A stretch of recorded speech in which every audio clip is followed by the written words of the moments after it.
సమరం చిన్నారి ఛానల్ ప్రేక్షకులకు స్వాగతం. హాయ్ పిల్లలు, ఎలా ఉన్నారు? నేను ఈరోజు మీకు మరో చిట్టి కథ కొంగ నక్క నీతి కథ గురించి చెప్తాను. కథను జాగ్రత్తగా వినండి, అందులో ఉన్నటువంటి నీతిని గురించి తెలుసుకోండి, సరేనా? మరి ఆ కథ ఏంటో మొదలు పెట్టేద్దామా? అనగనగా ఒక అడవిలో కొంగ నక్క మంచి మిత్రులుగా ఉండేవి పిల్లలు. ఒకరోజు నక్క తన మిత్రుడైన కొంగను భోజనానికి ఆహ్వానిస్తుంది. మిత్రమా, నువ్వు తప్పకుండా భోజనానికి రావాలి, నీకిష్టమైనవి చేసి పెడతాను అంటుంది.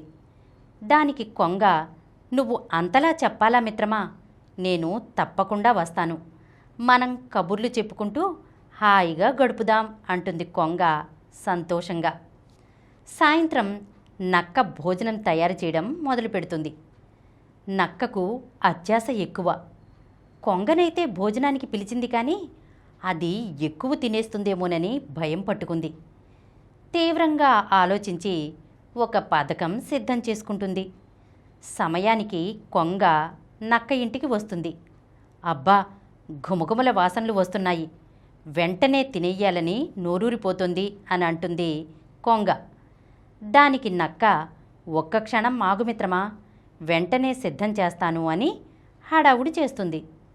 ఇద్దరు మిత్రులు భోజనానికి రెడీ అవుతారు. నక్క భోజనాన్ని చదునైన పళ్ళెలలో పెడుతుంది.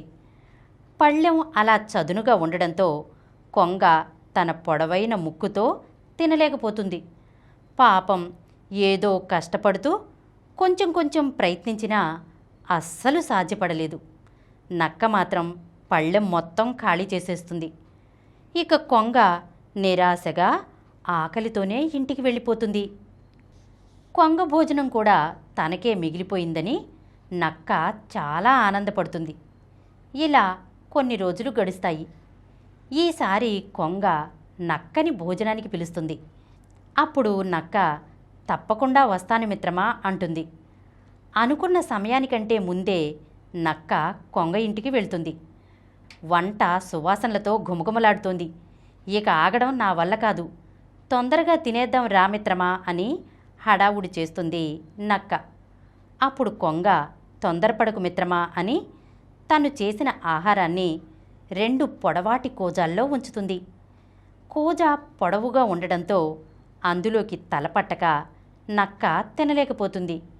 కానీ కొంగ మట్టుకు తన పొడవైన ముక్కుని కోజాలోకి ముంచుకుని హాయిగా అంతా లాగించేస్తుంది. తినడానికి ఎంత ప్రయత్నించినా సాధ్యపడకపోయేసరికి ఆ రోజు నక్క ఆకలితో ఇంటిదారి పడుతుంది. పిల్లలు, ఈ కథను విన్నారు కదా, ఏమర్థమైంది పిల్లలు మీకు ఈ కథ ద్వారా?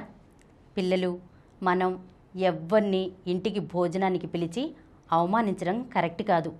వాళ్ళని గౌరవంగా చూసేటట్లయితేనే మనం మన ఇంటికి పిలవాలి. మనం ఇతరులతో ఎలా ప్రవర్తిస్తామో ఇతరులు కూడా మనతో అలాగే ప్రవర్తిస్తారు పిల్లలు.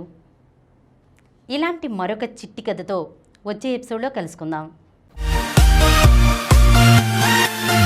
ఈ కార్యక్రమం మీకు ఎంతో నచ్చింది కదా.